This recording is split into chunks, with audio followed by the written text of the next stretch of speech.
Hey, hey, hey, happy Wednesday. Come on in, pull up a chair. The Gaming Gang Dispatch is in the air.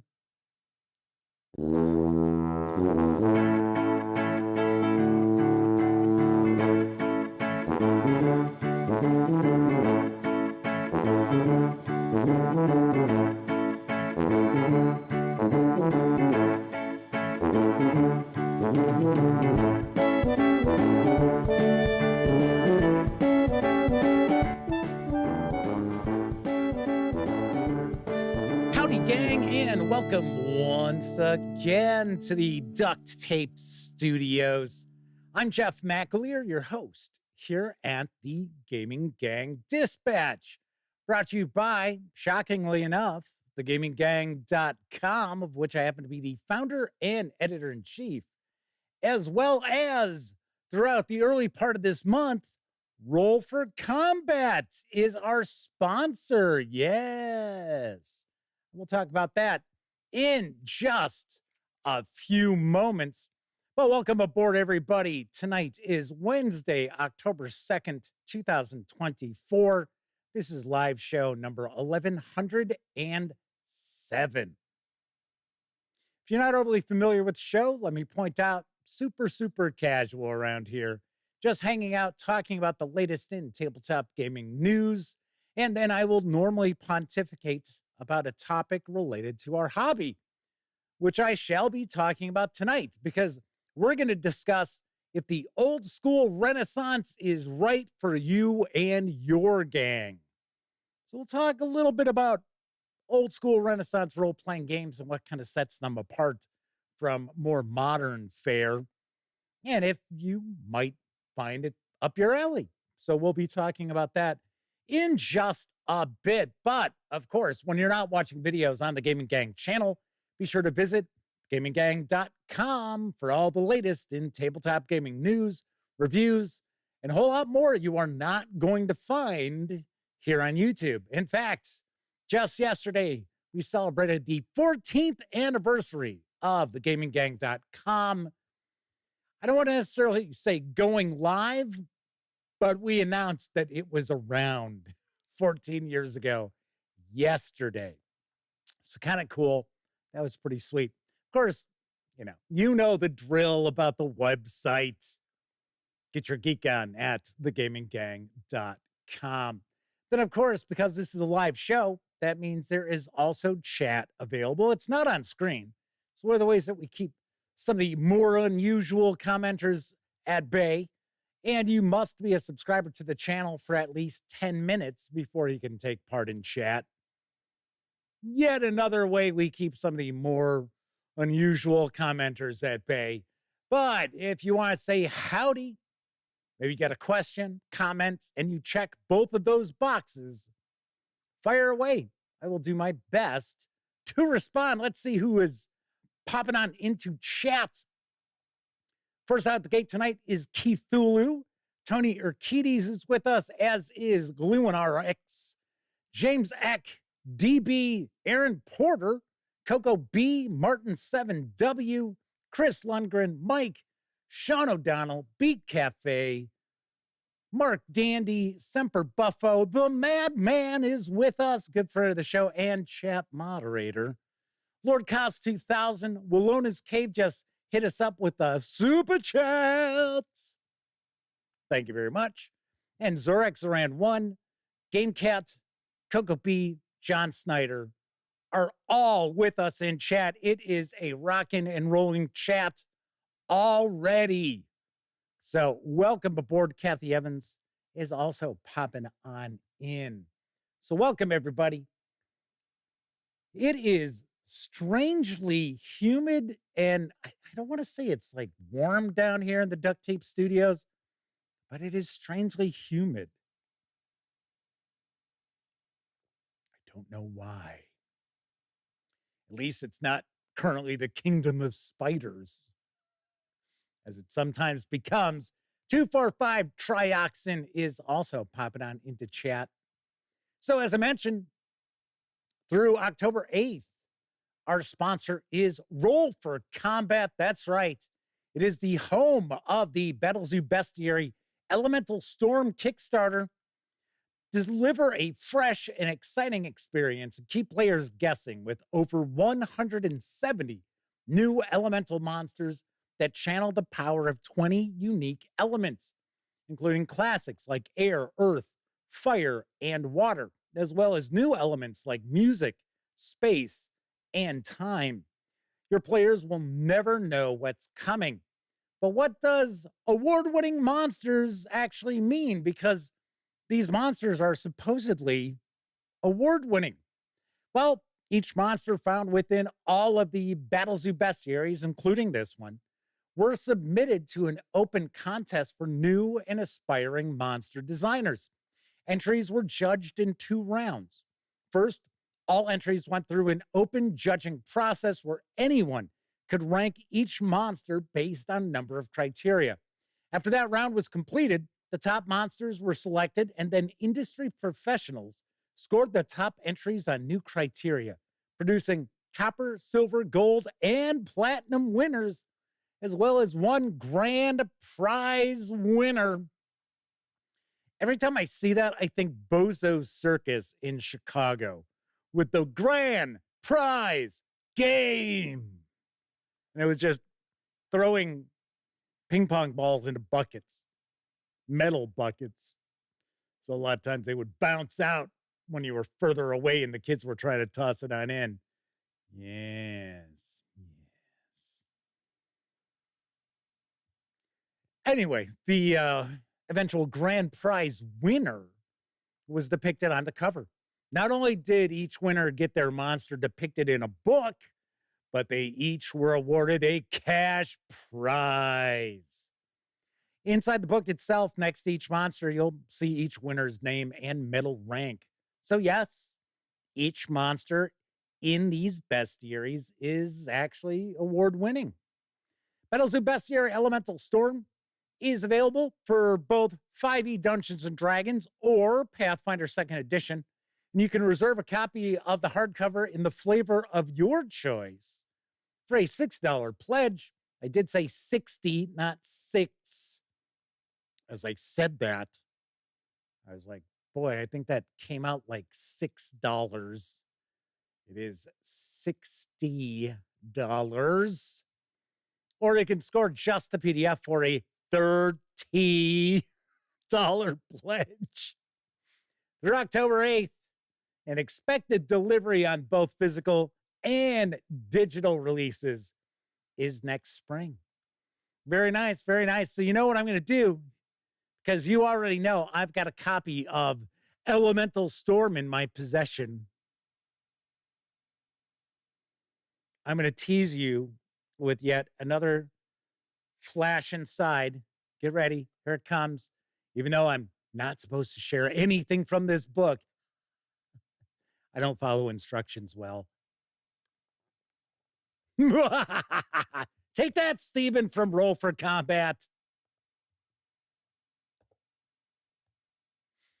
Hey, if you like any of the Battlezoo bestiaries from Roll for Combat, this has got to be on your radar. I'm sure many of you out there who are big fans of Roll for Combat's releases have already backed this, because I think it is all of like 1,700% funded at the moment. Maybe more than that. Maybe more than that. I should take a peek. I should really take a peek. Sweet. Very nice. All right. Got a few more people popping on in. Pete Strakulich, Charlie Bananas is with us. For some reason, this might be like a second time visit for Charlie Bananas, because that is not a nickname that is popping in my memory bank. Very possible. So Mike says he probably just flashed a 1967 Betty Crocker cookbook. Ha! 1972. Aaron Porter says, it's okay, Jeff. Words are hard. Math is hard. Especially if you learn math the new math way. Jeez. Yeah, the answer's in the ballpark of... Yeah, okay.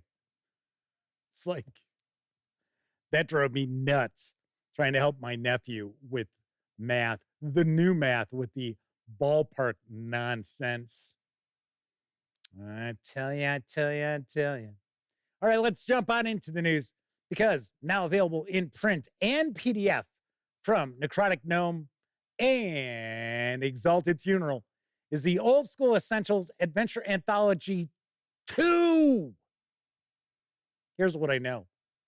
4 short adventures for Old School Essentials, taking adventurers from musty barrow mounds and gnomish shrines to sinister cathedrals and accursed stepwells. There's Barrow of the Bone Blackguards, a level 1 to 3 tomb adventure by Chance Dudenick. Skeletal brigands are harrying trade roads, dragging plunder and live prisoners back to their lair in a recently opened barrow mound. Within the mound, PCs face the rambunctious skeletons. That's a fine word you don't hear too often. And may discover the secret of their origin. The hapless necromancer who animated them, now held captive. Spoilers! Shrine of the Oozing Serpent, a level 1 to 3 dungeon adventure by Nate Treem. The ruined forged temple of an ancient gnomish sect is now home to a fetid grease dragon and her amphibious minions. PCs are tasked with slaying the dragon and may unearth all manner of gnomish secrets along the way. Then there's Cathedral of the Crimson Death, a level 4 to 6 chapel incursion adventure by Diogo Nogueira. I always screw up the pronunciation of that name. And for some strange reason, it's like a little hair hanging on my nose. Get off me! Get off me! Kind of messing with me here, distracting me. In a land ravaged by plague, the purifying Church of the Crimson Flame has turned from beacon of hope to cruel oppressor. PCs infiltrate the church's headquarters in an attempt to loot their treasures or end their reign of terror. Then lastly, we've got the Ravener's Gat, a level 6 to 8 temple ruin adventure by Brian Yaksha. The ruined temple of the accursed Rakshasa overlord known as the Ravener has been recently rediscovered in the depths of the rainforest. Unbeknownst to the treasure hunters who greedily eye the ruin, the presence of the Ravener still lingers, beckoning intruders to a most indignant doom.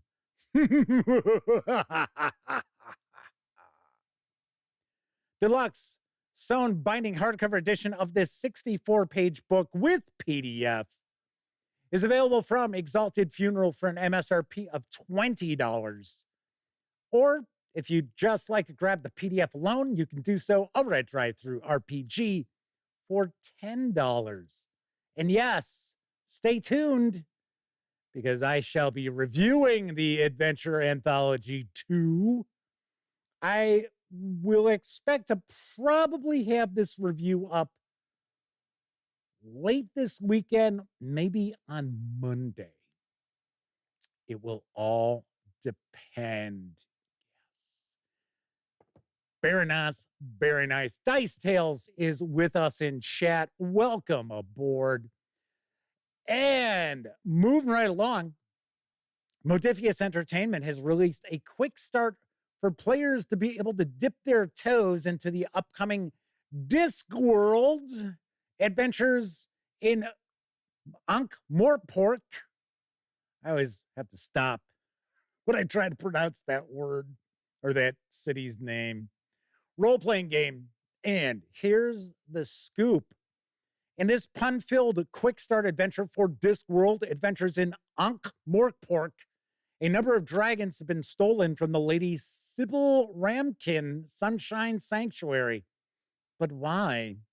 What sort of monster could have stolen these little darlings, and for what purpose? As an intrepid band of watchmen, you are charged by Commander Vimes to find out. While avoiding causing any harm to the honest people of Ankh-Morpork, which is all 2 of them, acting with utmost professionalism, and crucially, avoiding any more paperwork than absolutely necessary. This 47-page quick start includes the essential core rules of the Narrativium system, built specifically for Discworld adventures in Ankh-Morpork, an adventure for up to 5 players designed to introduce players and game masters alike to the occasionally delightful world of Discworld. What do you mean, occasionally? What kind of bullshit is that? It's delightful far more than occasionally. Huh. People talking schmack about their own IP here? What the hell? There's even a quick background of Discworld in general and Ankh-Morpork in particular, as well as 5 pre-generated characters for you to jump straight on into the action with. There's also a handy player reference sheet. This 47-page quick start is available absolutely free over at DriveThruRPG. And I have to say, it looks as if Modiphius Entertainment is pulling out all the stops with Discworld. Gotta say, the artwork looks excellent. It looks to be in tune with Discworld. Kind of cool, kind of cool. I'll be the first one to admit, I know, maybe this makes me a bad person. I have never gotten too far into this series of books. Now, my best friend, Elliot Miller, has read all of them, and I think he's got quite a few of them as audiobooks as well. You know, and I've had people tell me skip like the first 3 books because Terry Pratchett, or I should say Sir Terry Pratchett, doesn't really get rocking and rolling until I think like the 4th or 5th book. But I'm one of these people who's, you know, if it's a series, I got to start from the beginning. I don't know. I don't know. But I guarantee when this hits Kickstarter, and for some reason, I seem to think the Kickstarter is going to launch this month or next. I know it is launching this year, and I would highly doubt that it's going to launch in December because usually most publishers kind of avoid Kickstarters in December because people are more wrapped up in holiday gifts. And of course, Kickstarters are off in the distance. So people tend to kind of shy away from backing Kickstarters in December. So like I said, if I remember correctly, it's going to kickstart either this month or next month. Of course, I will have a news piece. I know Modiphius Entertainment sent me an email telling me when it launches, but I'm one of these sorts of outlets. If it's not, you know, something you can go and check out right away, I put it off to the side. You know, at thegaminggang.com, you're not seeing a bunch of news pieces about Kickstarters that are coming like, oh, in early 2025. Because it's like, okay. All righty. Vorpal Bite is with us. And Peaceful Porcupine is popping on in. Sarah D is popping on in, says she's late. She's another of our chat moderators. Said YouTube just sent the notification. There are no clocks in the shadows. Wow, I was going to say, YouTube's notification is pretty late because I was on time at 7 o'clock Central Time. Oh, yeah. Oh, yeah. Kevin R. Smith is popping on into chat.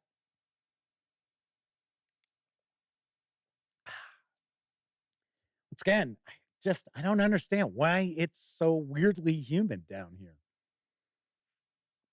It's strange. It's very strange because it's not hot outside. I think it's like 70, maybe like mid 60s at the moment. And it's going to get a little cooler. I don't know. Anyway, I got to say, my interest is piqued by the Discworld role-playing game. And as far as role-playing games go, my best friend Elliot Miller likes playing them. Doesn't really look to run them anymore. So unless it's something I'm running, he doesn't really want to see core books and stuff. I guarantee you he'll want to check this one out. I'm just saying. All right, so this is Old School October.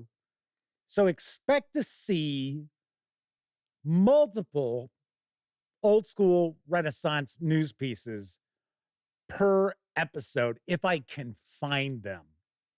And of course, tonight I was able to, because up on Kickstarter for author Matt Finch and Mythmere Games is the Tome of World Building.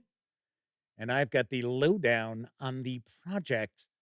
The Tome of World Building is written by Emmy award-winning author Matt Finch, author of the critically acclaimed Tome of Adventure Design. Using the Tome of World Building, you can create fantasy worlds quickly and fill them out with a wealth of detail from the random generation tables in the book. The book contains advice, real-world facts, systems, and lots of random generation tables to help you create a fantasy world for tabletop adventuring. The World is a chapter that walks you through creating the pattern of continents in your world and generating a historical cataclysm responsible for the fall of any earlier civilizations, plus some very good reasons for having such a cataclysm in the world's past. Then we have other continents. We don't advise trying to create the whole world until your players have started adventuring in their home continent, and you'll get a feel for their goals and capabilities. Therefore, this chapter lets you create quick snapshots of the continents where the players most likely won't ever visit. What's out there may affect the home continent, and this gives you seeds for lots of weird, high-level adventures. And of course, we do have the home continent. Generate the map of the home continent one cultural basin at a time. Cultural basins usually contain 3 to 5 countries, which will share a cultural template, with each country varying from it in one way or another. Major historical events for each culture are included, and much more. Then, of course, we've got countries, which details unique features for the countries you generate. We also have terrain and borders. This is where there's talk about wilderness of many types.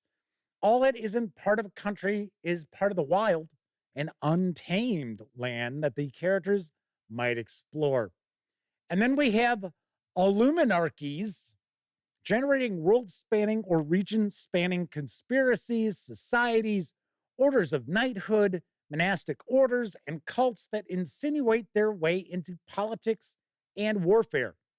We also have legendary locations, because every world needs lots of odd places on the map for characters to look into. Strongholds, ruins, religious locations, libraries, and other types of legendary location can be generated with these tables. And lots more. The book also includes chapters on cities and settlements, deities and religion, personalities, mythic locations, even more metal than the legendary locations, and monstrous leaders, plus a selection of useful real-world facts. Now, this Kickstarter project is over 2,700% funded. Yes, you heard that correctly. You can reserve a copy of the Tome of World Building hardcover with PDF for a $55 pledge, or just score the PDF along with the Nomicon. It's a volume for creating fantastical names, also in PDF, for a $30 pledge through October 15th.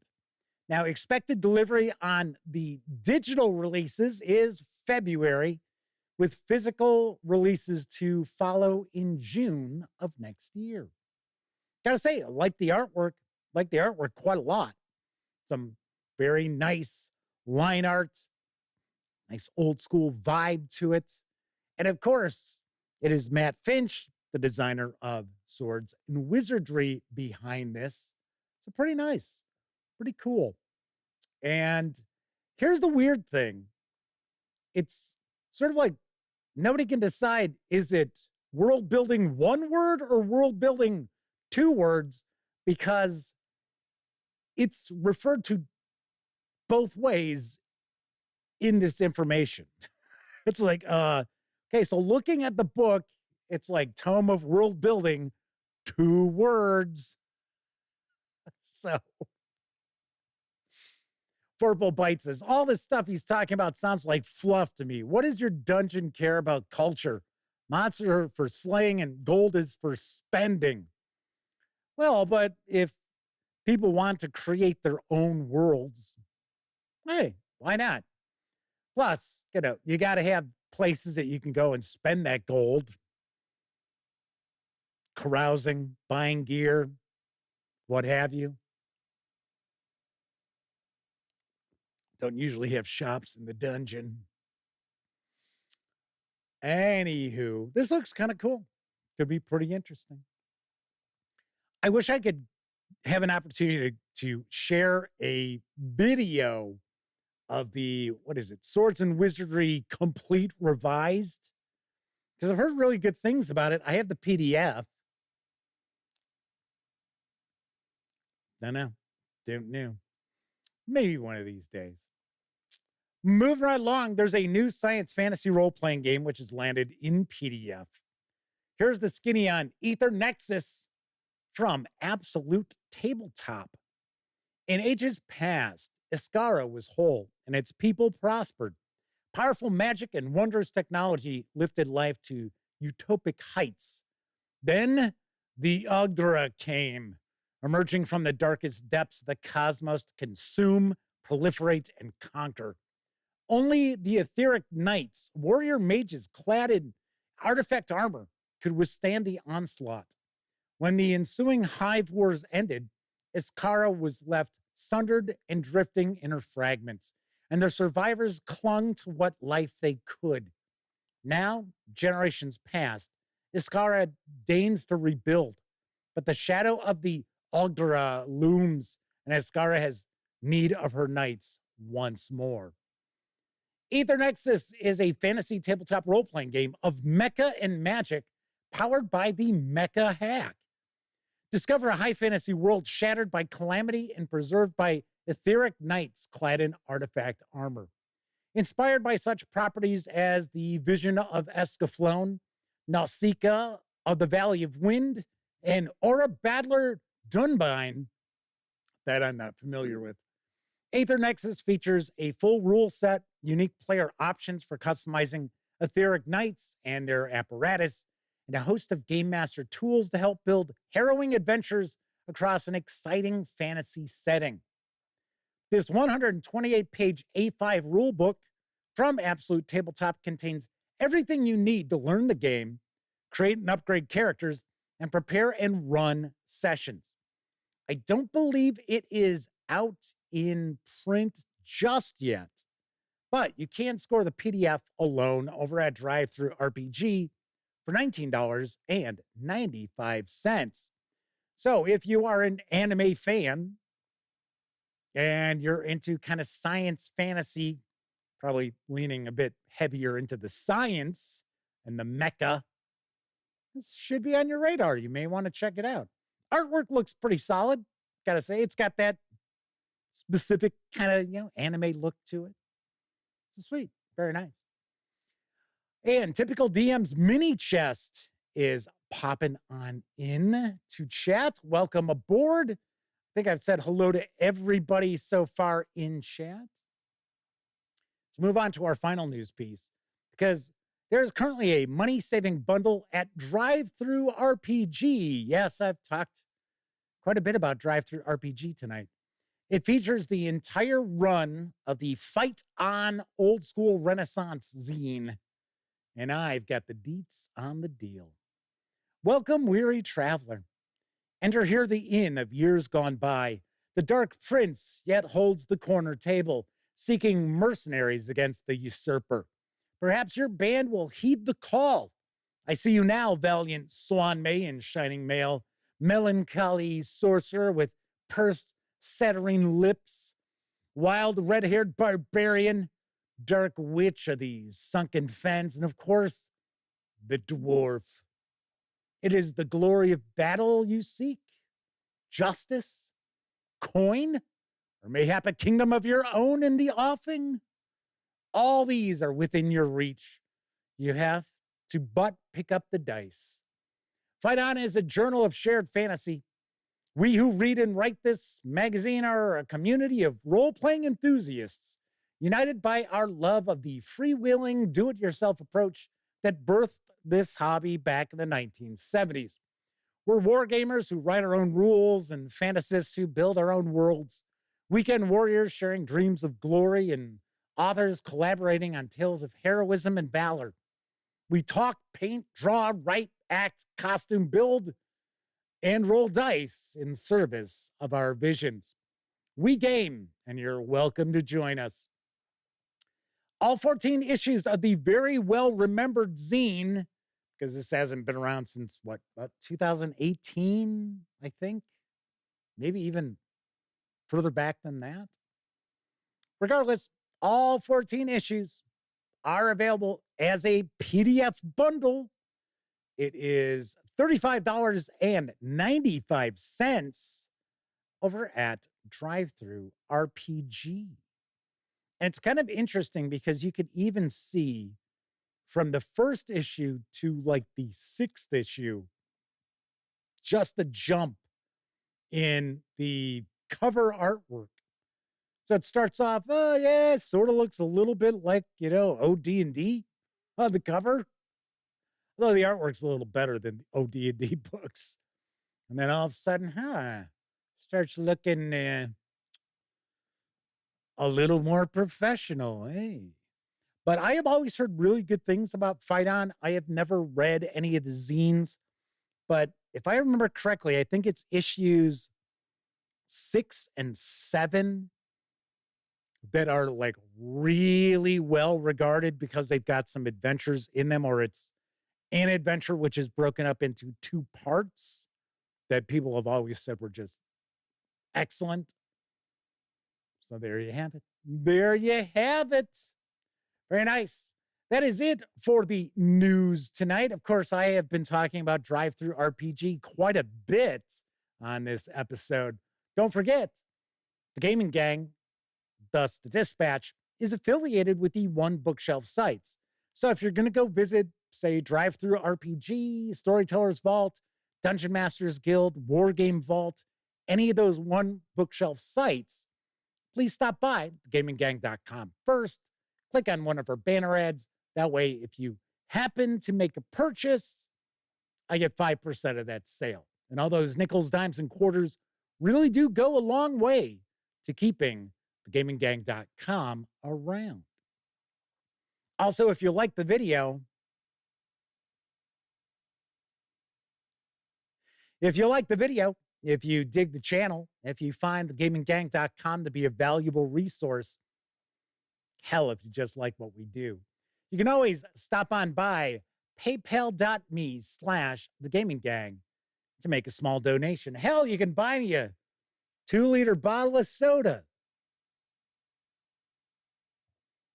And yes, it is so damn humid down here, I need to grab a sip.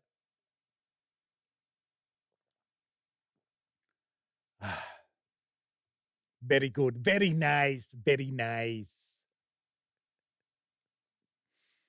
And I do want to thank those of you out there who pop on over to paypal.me/thegaminggang and make not small donations, such as The Madman, Roger Perdome, and Cassiopeia Nebula, just to name the 3 most recent who stopped on by.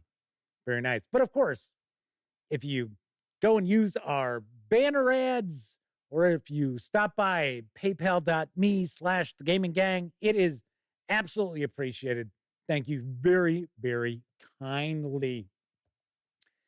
All right. So, Sean O'Donnell says, I don't know what's going on, Jeff. It's fine here.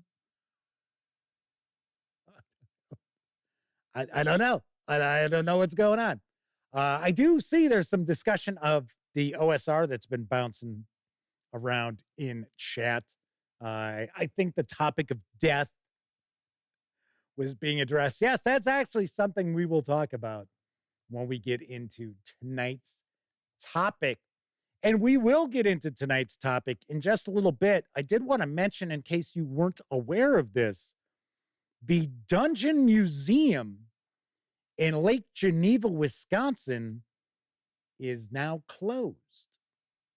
It was, I believe it was a couple of weeks ago. Well, no, maybe like around September 7th or so. So maybe closer to a month ago. It was announced that due to unforeseen circumstances, the Dungeon Museum was now going to be closed.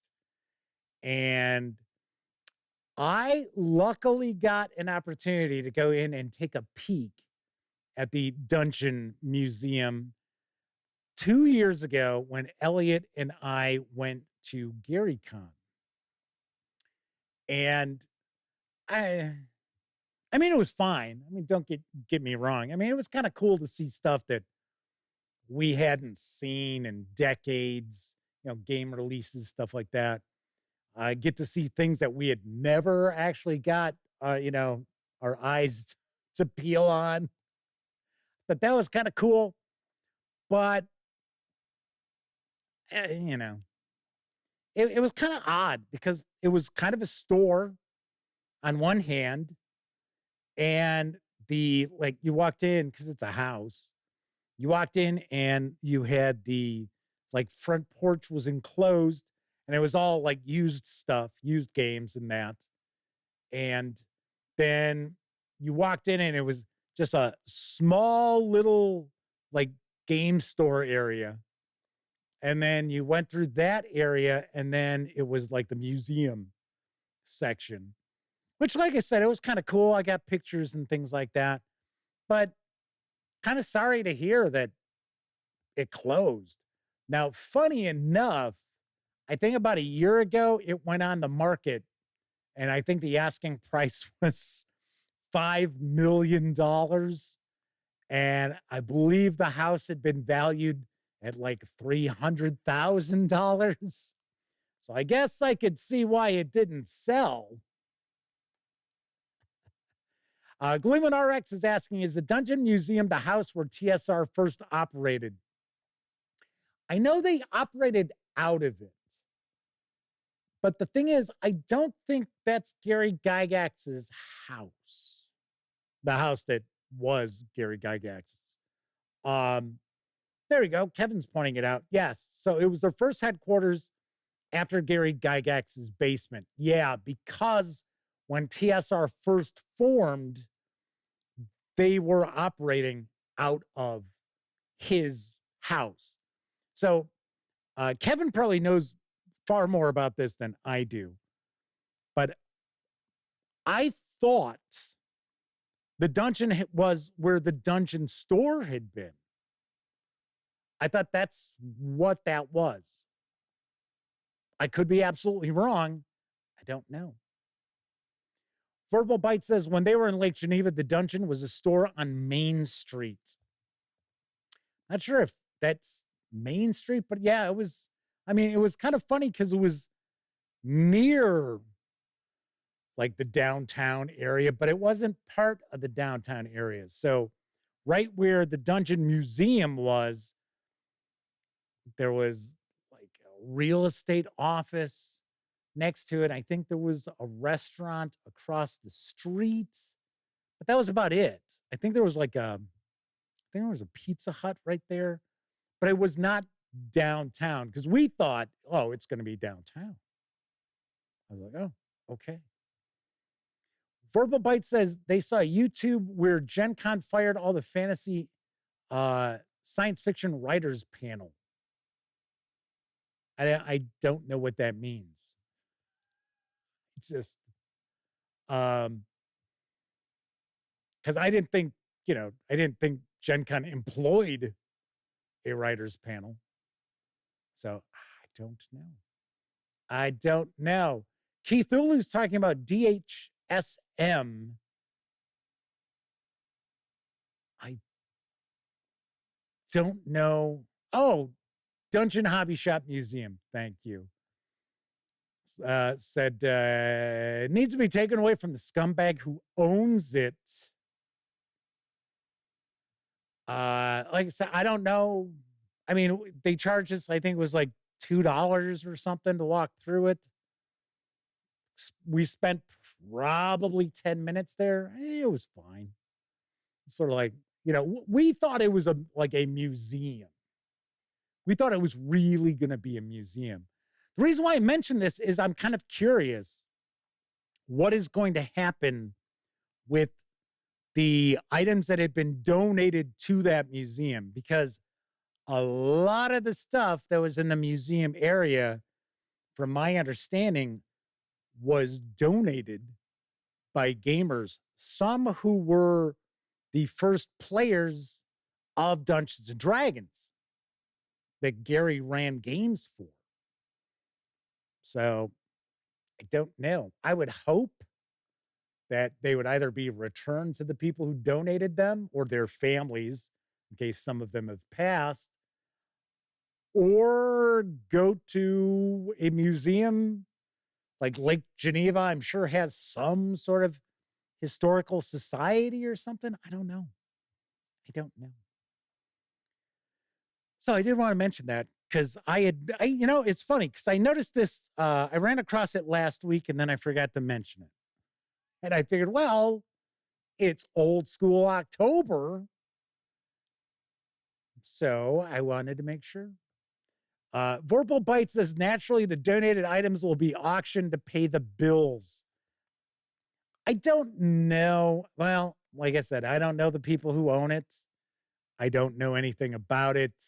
There is some comments going on. You know, not maybe the greatest, what would be the word that I would use? Caretaker, I guess, of the museum, possibly. I don't know. I honestly don't know. We'll find out. I'm sure we'll hear about it. Joshua Edwards is with us in chat. Welcome aboard. So tonight, I am going to discuss if the old school Renaissance is for you and your gaming gang. But first, I think it's time for a brief intermission. It's intermission time, folks. Time out for a delicious snack in our sparkling refreshment building. Every item a fresh, appetizing taste treat. As soon as we can, let's flick our Bics. That's all you ever want to do, but it's against the rules. And anyway, I'm hungry. Now that you mention it, something to munch on will go great with the flick. Just bring plenty of popcorn, soft drinks, and candy. Yum. Are you sure that'll last you through the entire flick? Maybe not. So order large size of everything and get doubles. Oh, gosh. It's okay. The intermission's coming up. You won't miss a thing.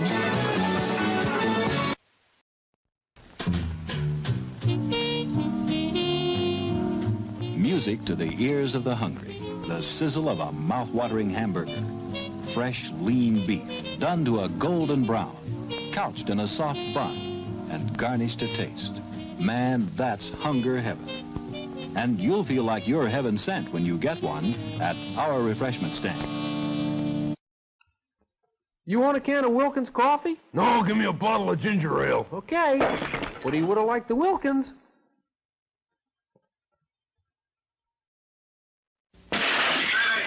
We never thought it would happen. Nobody gets in or out of their town now. Is that clear? The girl just died. How do you intend to let the people know about all this? We were asleep. They dragged us right out of the house. Are we under martial law? Don't talk to me or anybody else unless you got a voice print check. All hell's broke loose in town. Nobody knows what's going on. Now look, you just can't push us around this way. We've got to get a nuclear weapon in the air above that town. I taking me no place. Oh, man, this isn't getting... They started something they can't stop. The crazy. Something that inflames. Something that brutalizes. It's madness unleashed by human error. The crazies.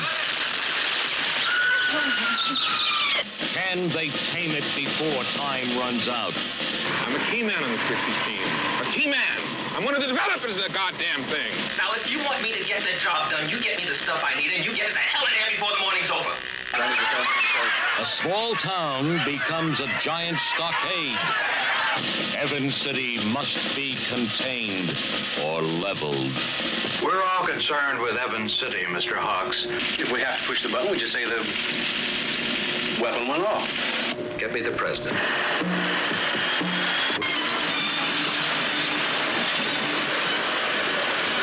3,614 people are trapped by an unknown enemy. 5 are on the run. Can they escape the spreading fury of the Crazies? We can make it. I know it. Stop it! They're coming, David! David, they're coming. Move. We gotta get out of here. Jesus, man. And I want a weapon search through the entire town. Watch it, Bucky!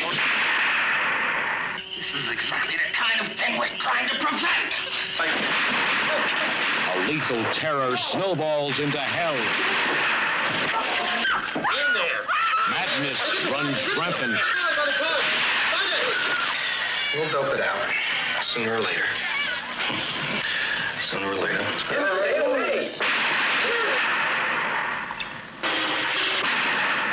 The Crazies.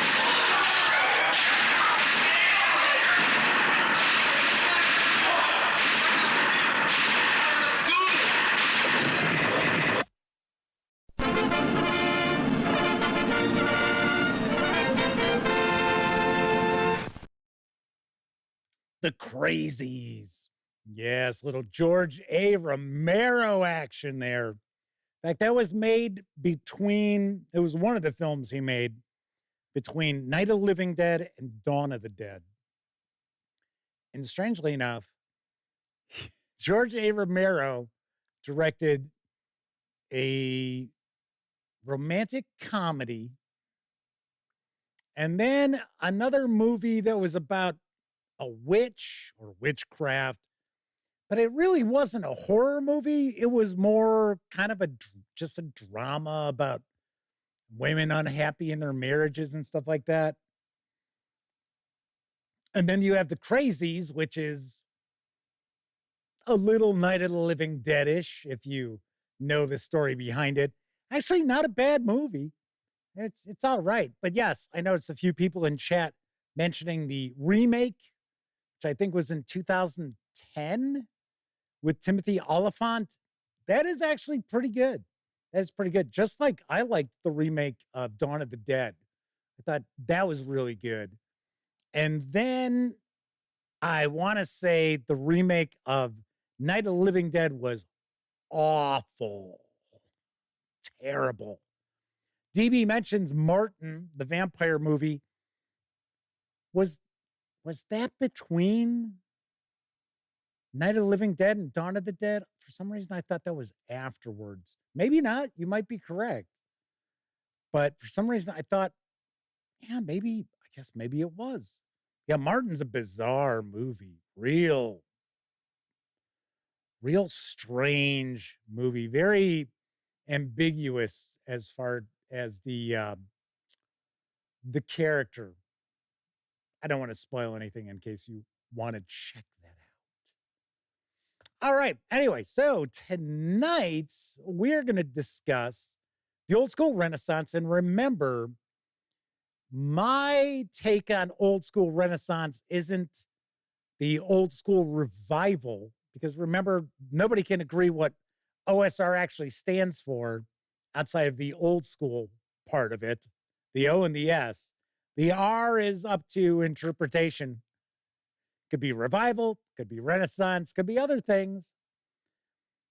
But in essence, the way I look at OSR is role-playing games which want to not necessarily just kind of rehash mechanics of the original games. So like OD&D, basic, expert, as well as advanced Dungeons and Dragons. those are the core elements, right? So funny enough, RuneQuest is not considered OSR, even though RuneQuest came out, 77-ish? 77, 78? It's not considered OSR. Traveler is not considered OSR. So funny enough, OSR for many people, not necessarily me, but many people consider the old school revival is only games that are built on the skeleton of early Dungeons and Dragons. Like I said, I don't necessarily agree with that. To me, old school Renaissance is just simply games that are looking to kind of mimic the feel of those original games. So I get a lot of people who ask me about the OSR. And we've tackled this topic a few times in the past on the show. And I thought, hey, it's October, old school. October has a ring to it. So we are going to be talking more about old school role-playing games this month than I normally would. Now, that doesn't mean that every episode is going to be OSR related. No, absolutely not. Maybe not even once a week. But we are going to see a lot more coverage of OSR games on the channel too, not just with the dispatch. So keep that in mind. So a lot of people ask me about the OSR, and I have done a video where, because people ask me quite a bit about the supposed, oh, well, it's a lot of right wingers and things like that. That's not the case. It's like anything. You tend to find the people who are far more vocal about things tend to be more fringe than other people. I mean, that's just how it goes. There really is, a silent majority out there in many respects in various different ways. So I did a video about that, but I also discussed what is the OSR and went into detail about that too. So let's talk a little bit about what old school Renaissance games tend to present and provide, and it'll probably help you realize, should you even take a peek at an old school Renaissance sort of game? Now, I know a lot of people who are in chat do play OSR games. A few people are talking about OSR right now and knocking 5e Dungeons and Dragons and Pathfinder 2nd Edition. Vorpal Bite, especially, which everybody's entitled to their opinion. You play what you like to play. That's what it all boils down to. Never, I say this all the time, never let anybody tell you that you're having wrong fun with your role-playing games. As long as everyone around the table's having a good time, nobody gets an eye poked out, nobody's feelings get crushed. What's important when you're hanging out with people? I was going to say friends, but sometimes, depending on situations, you might be playing role-playing games with strangers. But the important thing is you have a good time. Everybody enjoys themselves.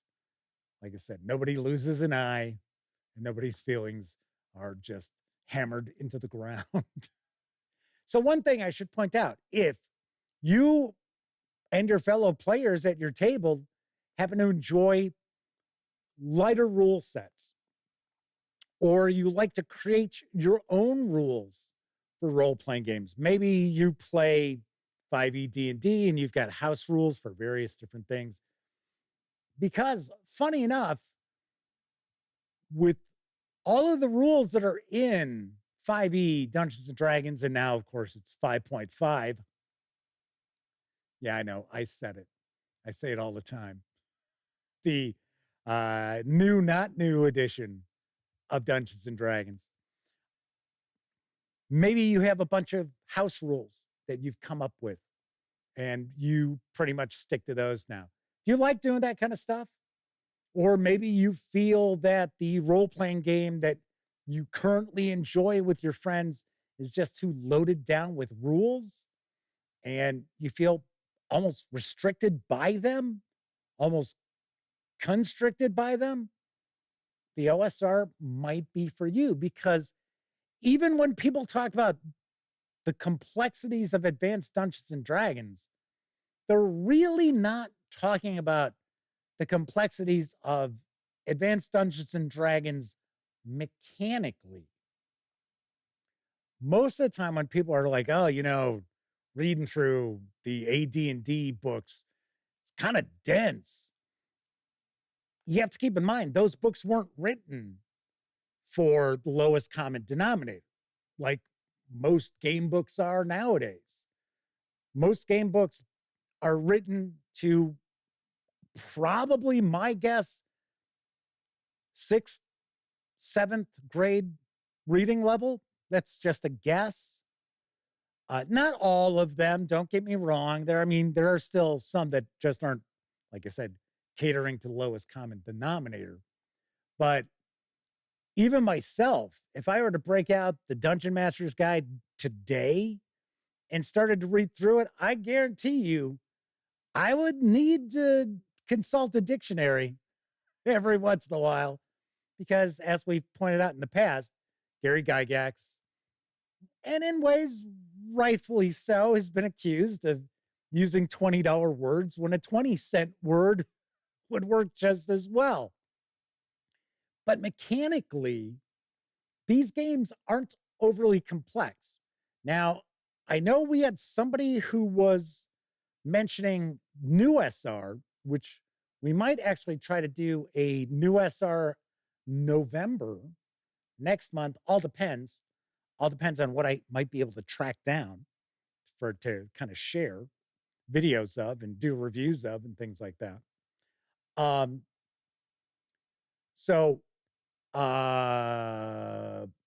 lost track for a second because I saw Coco P said the OSR is for me and my gang, but we're grognards, or grognards, as I always say. We were there, Jeff, 40 plus years. Yep, I was right with you. But anyway, a lot of people have a hard time reading, just old rule books, period. Doesn't have to be like D&D. Could be any of the role-playing games out there, or even like Avalon Hill board games, war games, stuff like that. They were written for a far higher reading level than we see now. Who was it just pointed out? I don't want to play D&D. If I did, I'd grab OSR. Oh, Joshua Edwards. If they want to play an early edition of D&D, they'll grab Old School Essentials. Yes, of course. Completely agree with you on that. Because Old School Essentials, the one thing I will say about Old School Essentials that is a drawback to it is that it does not get into kind of how do you play the game, right? So, and I like Old School Essentials. I reviewed the classic rules. The classic fantasy rules. I've also reviewed the 2 advanced fantasy books.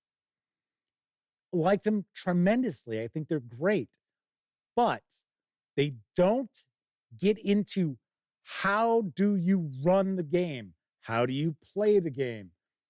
The rules are there, but the explanation isn't. So I would certainly not necessarily point newcomers to role-playing games who are interested in kind of that original feel, right? Oh, I'm kind of curious what playing role-playing games was like in the late 1970s, early 80s, or even mid 70s, if you want to go back that far to like OD&D kind of era. I would not point them to Old School Essentials as much as I really like them. The rule books and the adventures are pretty decent as well. It just doesn't give that sort of breakdown in how do you really play this? How do you run this? Now, of course, I will also point out there were releases from TSR for various editions of Dungeons and Dragons that didn't do a great job of that either. So keep that in mind. And then others did really well. I think the Moldvay basic, in my opinion, is probably the best. It's probably the best. But still, you're not looking at just being overwhelmed with rules most of the time. You're looking at just some core mechanics. And those permeate everything. Now, granted, yes. Oh, well, Jeff, the 20-sided die, 5e, I mean, that's almost everything. Yes, but it's also not, right? So, and I'm not trying to knock modern role-playing games because I review modern role-playing games all the time. And there are many of them I absolutely love. It's just the old school is just a certain vibe that you're looking to capture. So once again, lighter rule set, you're going to tend to create a lot of rules on the fly because one of the main tenets of an old school game is rulings, not rules. So a game master of an old school Renaissance game, remember I specifically call it old school Renaissance and not revival. Because as I mentioned, revival to me is, it's just gotta be a retro clone.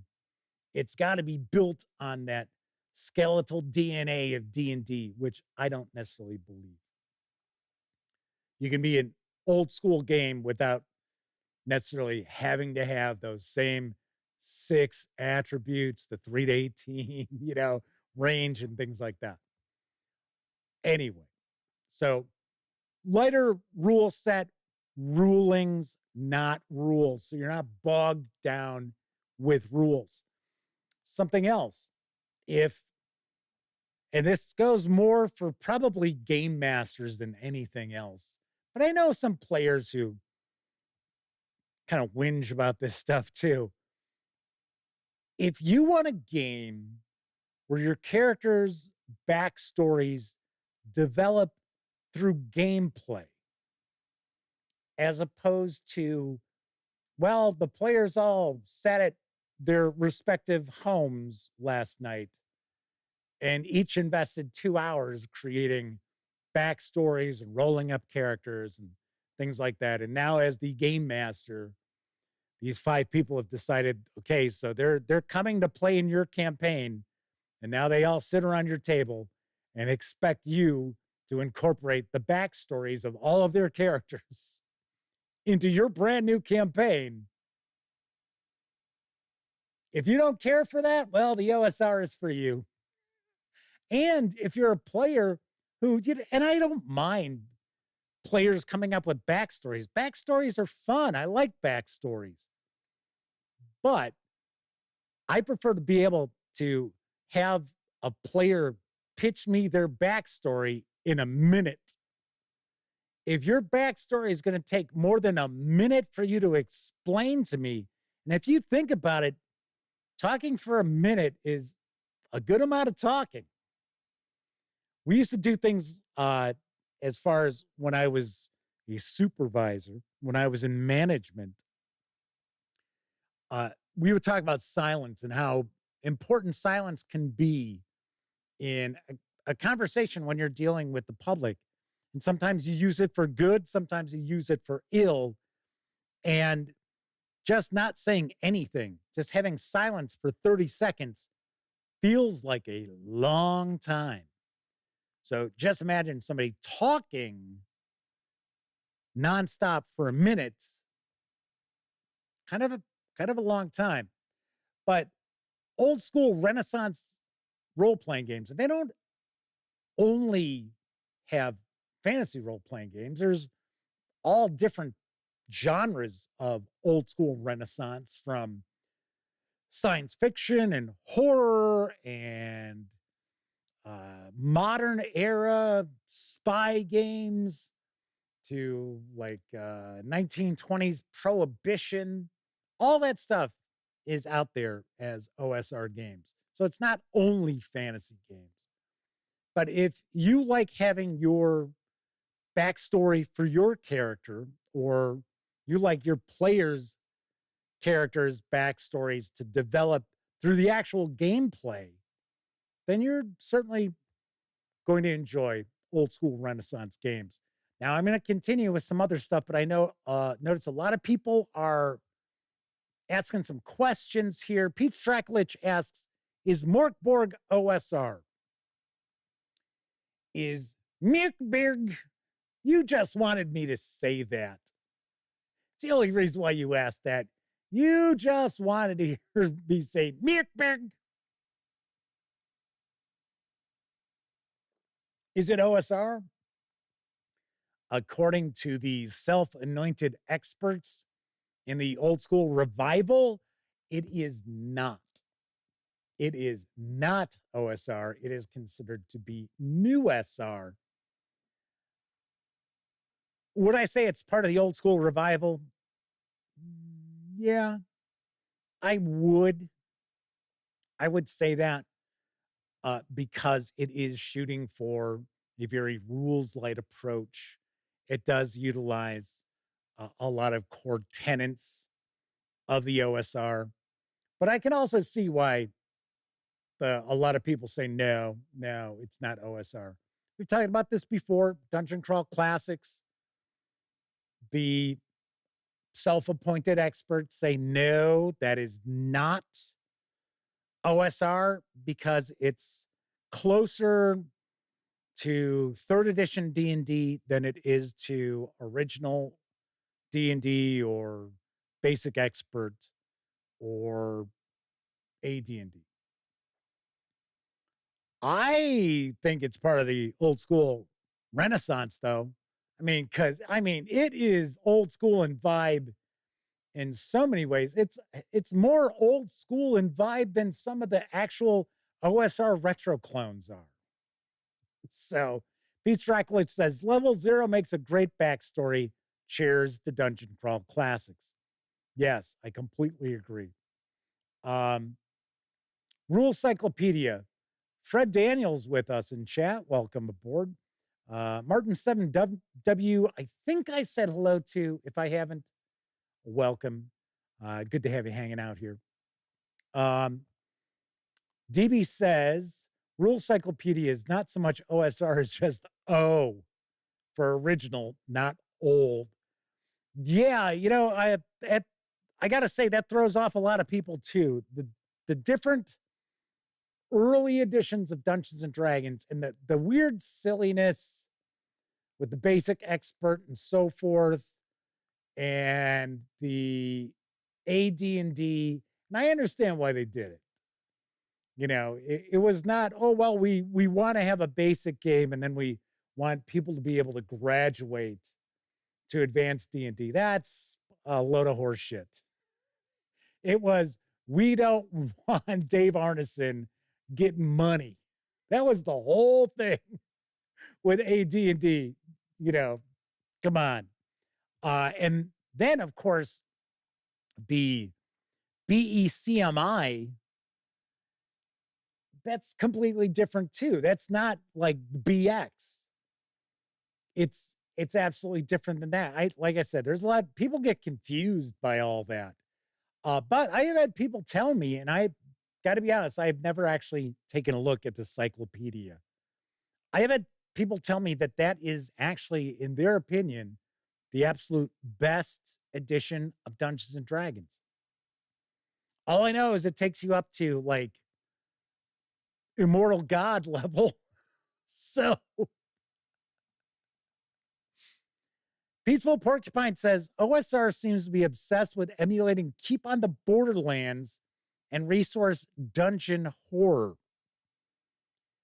Old school revival, yes. Old school Renaissance, like I say all the time. I mentioned it a few times already tonight. I'd say there's a difference between those two. Old school Renaissance, not so much.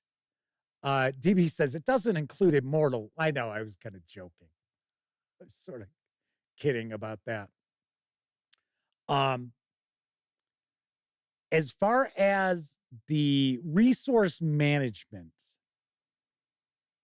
retro clones tend to really focus on that a lot more. Now, old school Renaissance games do look for, I should say, old school Renaissance role-playing games tend to reward clever play, clever players, and tends to penalize people who do not think before acting. So it's kind of interesting because I know some games out there, they're kind of OSR, really get into the kind of nitty gritty of, you're tracking all your torches and tracking every arrow, every crossbow bolt, every sling stone. To me, man, that just bores the shit out of me. It's like, no, thank you. Like, no. But I do understand the whole timekeeping concept. You want to make sure that you are running in your turns and your rounds and things like that, because it shouldn't just be a cakewalk. And especially with dungeon delving, the whole, okay, so this is how far you actually traverse in 10 minutes. If you're checking for secret doors and traps and everything else, this is how far you'll move if you're just, trying to get through the dungeon quickly or if you're running. So I think that's important. I really do. I think it's important as far as the immersion. But then again, on the other hand, there's a lot of that kind of stuff like, oh, well, you've only got 6 arrows left. Oh, you've only got 4 stones left. Okay, but you guys are outside, for that sling, I think you could pick up some rocks pretty easily. It's like, I don't know about that. But something also that's very important with old school Renaissance games is the players are rewarded for player skill, not for the attributes and stats and equipment that's on their character sheet. One thing that you will tend to see a lot more of in modern role-playing games, and it's not only with people who are new to the hobby, it's also people who play 5e Dungeons and Dragons all the time or Pathfinder 2nd Edition all the time. You will find that the party faces a challenge and most, if not all of the players start looking at their character sheets to see what on the character sheet will they use to apply towards this challenge. Whereas in old school sort of role-playing game, you don't have tons and tons of feats and skills and abilities and racial attributes to utilize. No, it's pretty bare on those character sheets. So it's the planning of the actual players that gets rewarded as opposed to dice rolls. Something else you'll see, at least in my opinion, I think is far more prevalent in a modern game, way more dice rolls. Way more dice rolls going on in a modern game. And even if the mechanics aren't real swingy, as people like to say, when you're rolling that many dice throughout a session of a game, it becomes more swingy than the actual design because there is so much more randomness now being incorporated into the game. And I'm not saying that randomness is a bad thing. But what I am saying is that I would rather run a game for players who are sitting there trying to come up with a game plan on how to take on whatever challenge is in front of them, as opposed to, oh, let's see. So would I use this? Can I use this skill? Would this skill work? As that's just me. That's kind of how I look at it. Martin 7W is talking about Knock from the Merry Mushmen. I think their fourth issue of that is out now. I think issue 5 kickstarted very recently, if I remember correctly. Verbal Bite says, answers come from your imagination. 5e games, the answers are always on your character sheets. Chris Lundgren says, in respect to their Osric, both deaths were due to stupid moves, but they learned quick. But they love my Osric game, so I must be doing okay. Now Zombies 2nd edition. Yep, that role-playing game is deadly. As far as, let's talk a little bit about death and combat. Most modern role-playing games, and I know, I mean, game masters like complain that it's too difficult to kill player characters. I know I've seen dungeon masters go on about that online, that the game Dungeons and Dragons has been made where, game masters can't just, it's impossible to kill the player characters. Okay, so the reality is the game master shouldn't be sitting there trying to kill the player characters. That is not their job. Doesn't matter if it's an OSR game, new SR game, or a modern role-playing game like Traveler or D&D, Call of Cthulhu. Well, even Call of Cthulhu, right? Everybody talks about, oh, what a meat grinder Call of Cthulhu is. But the keeper isn't just sitting there trying to kill the player characters. So,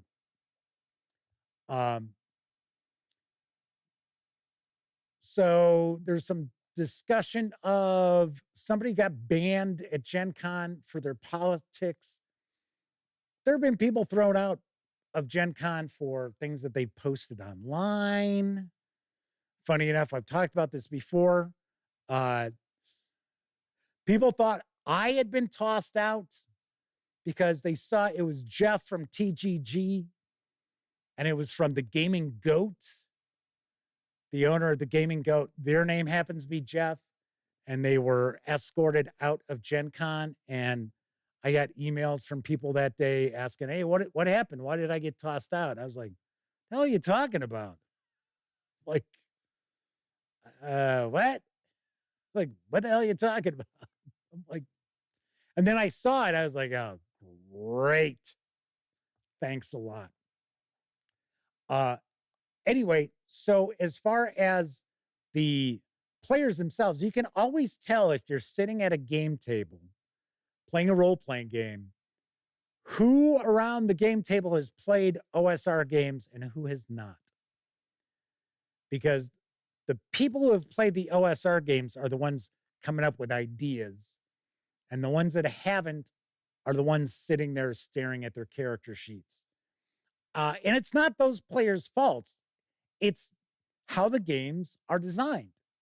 So they are designed for players to look for ways to solve problems by way of what's on the character sheet, as opposed to using common sense or their imagination to figure things out. Anyway, we're going to talk about death.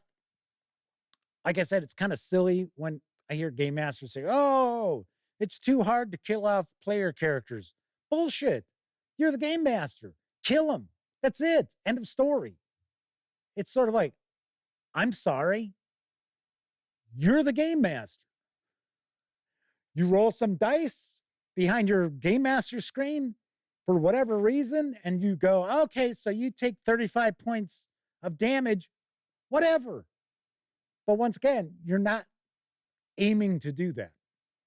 but I just find it funny where game masters are like, oh, yeah, it's like, what are you talking about? You're running the game.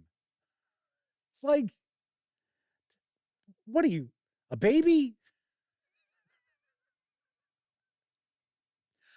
But the funny thing is, in my opinion, with old school Renaissance games, and some are far more lethal than others when it comes to combat, you don't tend to have the same HP bloat that you do in modern role-playing games, which, funny enough, even 5e Dungeons and Dragons combat is supposed to be designed, and the various different monsters and creatures, NPCs, things like that, the challenge rating is there because it's supposed to equate to the combat should take about 3 rounds to wrap up. But that's not how things work. It does. You have combats that go on forever in modern games. In OSR games, you will tend to have faster combat. You will have far more abstract combats. So most of your old school Renaissance games aren't going to have like all these different feats that characters can utilize in combat. And it's more theater of the mind.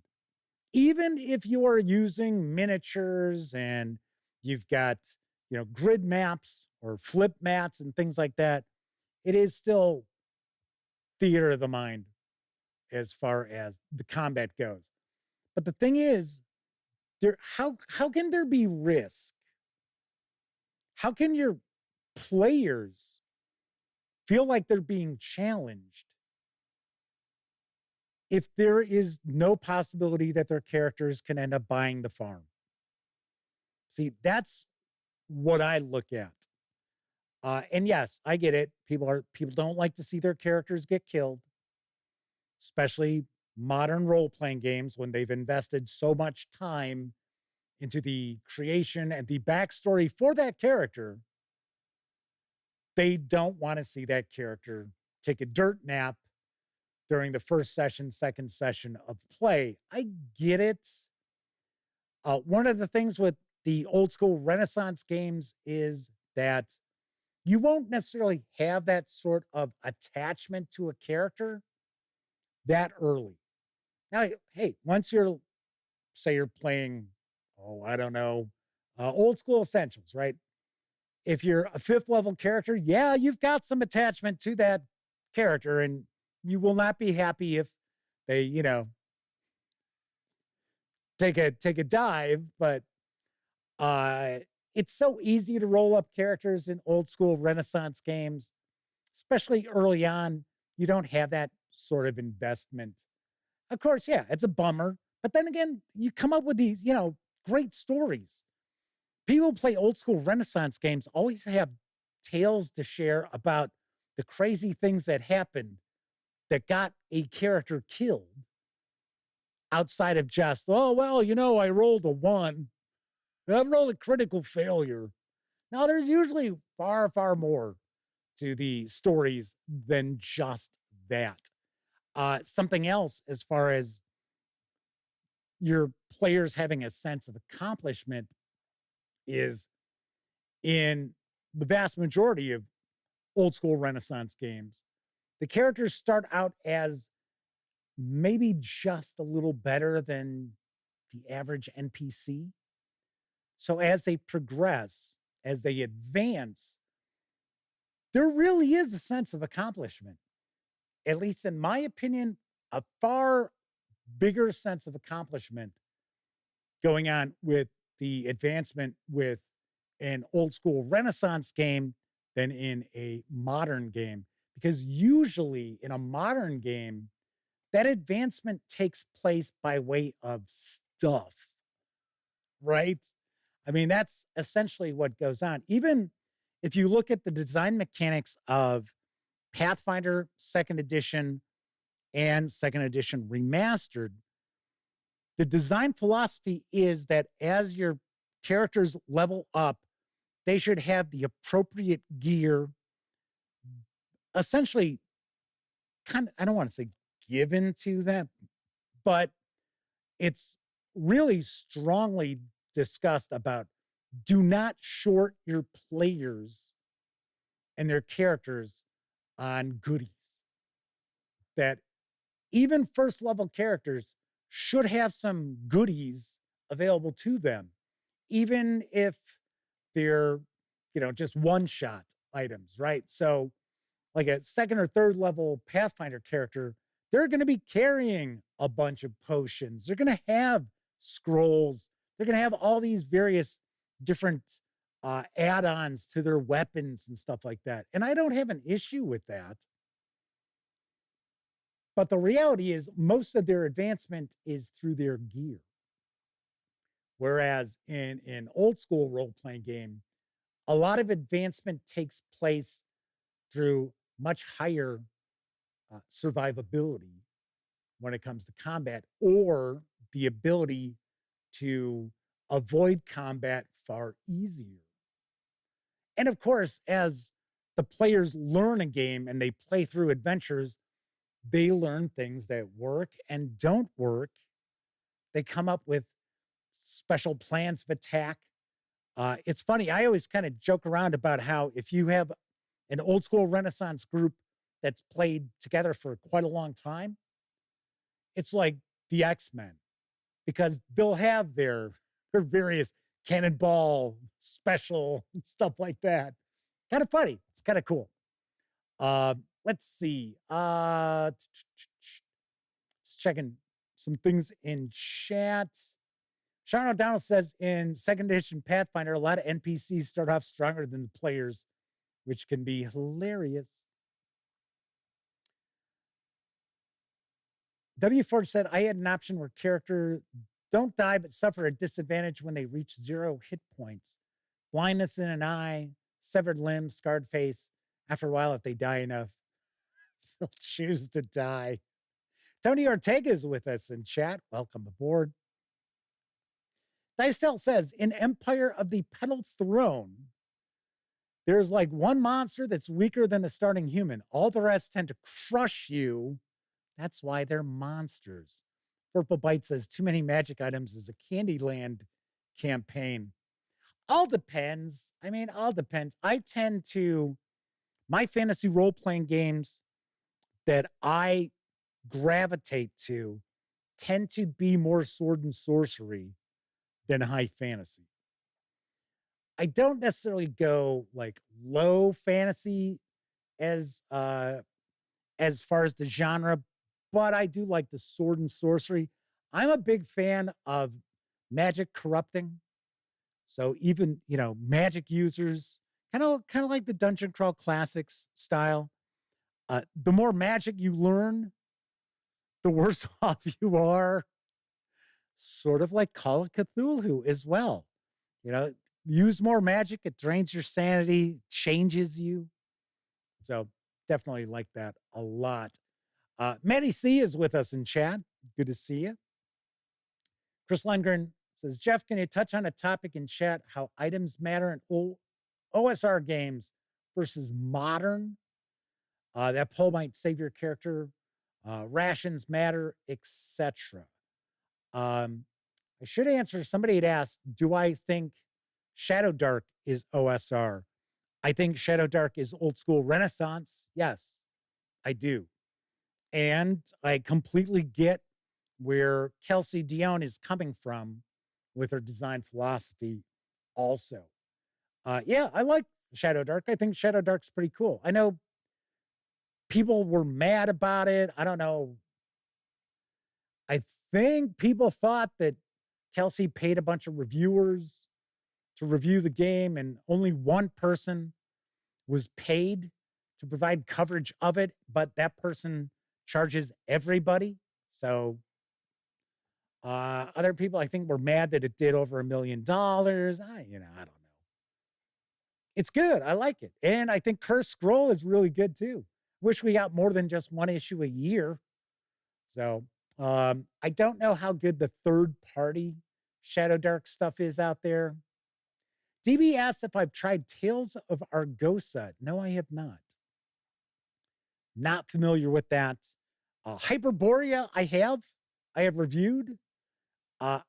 Like it. I don't think it would be my retro clone of choice, though, because I don't like its combat matrix stuff. I'm not a fan of that.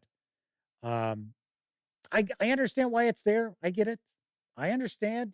Fighters should be way better at fighting than Magic users should. Completely understand that. But I'm not into like the matrixy stuff.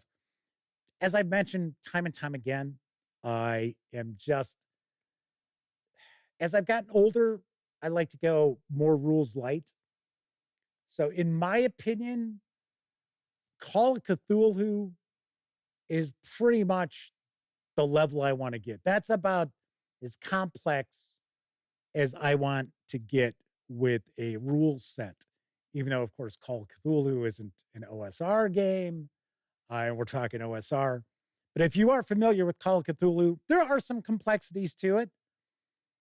But at its heart, it's a percentile game, right? You got skills. You're looking to roll lower than, equal to, or lower than that skill number to succeed. Yeah, pretty much. Somebody just said they played. Oh, Maddie C said, I tried Shadow Dark a couple times. Wasn't for me. Completely understand that. Something else that's very important, and maybe we'll talk about this. Maybe, you know what? Maybe we'll do a topic about this tomorrow. How important a good game master is. How truly important a good game master is. And we all know, sad to say, and I don't mean to pick on people, but there are a lot of game masters out there that are just absolute dog shit. They just are. And it's not just, oh, well, it's newer gamers, veterans like me. No. Yeah, they're all over the place. All ages, all genres, all games. There are a lot of really bad game masters out there. You know what? We'll talk about that tomorrow. We will. We'll talk about the importance of that. As far as equipment, going back to Chris's question, and then we're going to wrap this topic up pretty soon because we're already past the hour and a half mark. And what tends to happen when the show runs more than an hour and a half, I can't do anything with the file, sometimes for more than 24 hours. So YouTube tends to not put ads into the video. I have to do it manually. And I try to do it like every 12 minutes, 14 minutes, depends on how long the video was. So the vast majority of the views that the video gets has absolutely no monetization. So normally it's about 9 a.m. I can go in and change stuff. And longer videos, it's sometimes more than a day. So just saying, I'm just honest. I'm like, I'm transparent about this stuff. I let you know. But, one of the big monetized areas of the gaming gang is through videos. And if they can't be monetized for 24 hours and most of the views are come and gone,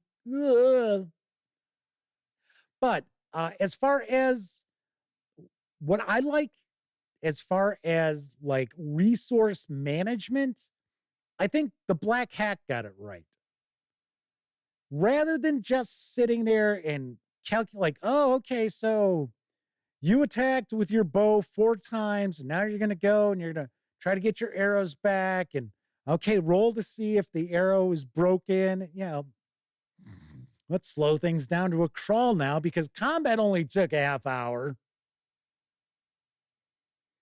I like the Black Hack where it's, okay, well, you start with this die. And if you roll a 1 on the die, then it goes down to the next smallest die. And then if you roll a 1 again, it goes down to the next smaller die. So a lot of times, like if you buy rations, the rations is probably like a D6. So every time you use those rations, if you roll a 6-sided die, if it comes up a 1, then it's like, okay, now you're down to a D4. And when you roll a 1 on that D4, you're going to be out. I like that a lot. I really do. So if I were kind of like homebrewing stuff, I would steal that. Oh, I'm sorry. I would crib that is what I meant to say. So anyway, the last thing I really want to focus on as far as if an old school Renaissance game would be for you and your gaming gang is if you as a player or you as a game master want to be rewarded or reward clever and intelligent play, or if you would rather just resort to your character sheet as far as success or failure. So if you are the sort of person who it's like, yeah, I love coming up with, crazy plans. And like when we're in combat, I'm like, okay, so I take my axe and I throw my axe and I race up and I jump over the, if you're like getting into stuff like that, then by all means, old school Renaissance would be for you. If you're like, okay, so what we're going to do is we're going to climb down by those rocks. We're going to hide down behind those rocks until the sun goes down. And then the OSR is going to be for you. If you're like, so I got animal handling. Can I use that? No, then probably the OSR would not be for you. Some discussion of Lovecraft movies. As far as Lovecraft films, Reanimator is a classic, but it's more a classic because it's campy. It's not necessarily, there are some parts of it that are, inspired by Herbert West Reanimator, which, interestingly enough, H.P. Lovecraft wrote that, and it was actually published in a comedy or comedic magazine in a few different parts, a few different chapters, and it was meant to be comedic. And I have read it, and I don't know if I necessarily get the comedy of it. So Vorpal Bite says Reanimator is not a Cthulhu movie. It is Lovecraftian. The reality is there are no Cthulhu movies outside of the fan flick that was made of Call of Cthulhu, and then there's another one. I want to say, I think it's not Shadow over Innsmouth. I think it's the Dunwich Horror. I think it was the same people who did it. And they did a black and white film. But From Beyond had a genuinely horrifying moment in it. I remember seeing From Beyond, and I don't recall liking it that much. I thought it was all right, but, I was a teenager, so I don't know. Cthulhu says that silent Call of Cthulhu adaptation was genius. It is pretty cool. I saw that years ago. So, DB says Lovecraft adjacent Carpenter's Apocalypse trilogy. Yeah, Prince of Darkness is sort of little bit. And of course, In the Mouth of Madness, that's Carpenter's homage to Lovecraft. And I get a kick out of how, what is the author's name? Sutter Crane or something like that? It's supposed to be like Stephen King. That was kind of cool. Anyway, all right. That's it for tonight's show. So hopefully you get a better idea of some of the things that I find appealing about the old school Renaissance role-playing games. That, some approaches are quite different than more modern role-playing games, regardless of the genre.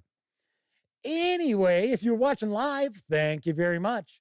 If you watched live and took part in chats, bigger thank you, because not only are you keeping me company, you're keeping each other company, which I saw going on quite a bit in chat tonight. So it is much appreciated. But of course, I know a lot of folks out there, they don't have an opportunity to watch live. Doesn't matter if you're watching live or on Memorex. Thank you very much for taking time out to watch any of the over 2,000 videos here on the YouTube channel. Of course, when you're not watching videos here on the channel, be sure to visit gaminggang.com for all latest in tabletop gaming news, reviews, and a whole lot more you will not find here on YouTube. You know the drill. Get your geek on at thegaminggang.com. If you like the video, by all means, please give it a quick thumbs up. Subscribe to the Gaming Gang channel if you haven't already. And if you do subscribe, don't forget, ring that bell, because it'll not only let you know when the Dispatch streams live, Tuesday, Wednesday, and Thursday evenings at 7 p.m. Central. It'll also let you know when I share other videos, such as my review of Old School Essentials Adventure Anthology 1 from Necrotic Gnome and Exalted Funeral. This just popped up last night, so if you have not checked it out, by all means, give it a peek. And it's OSR.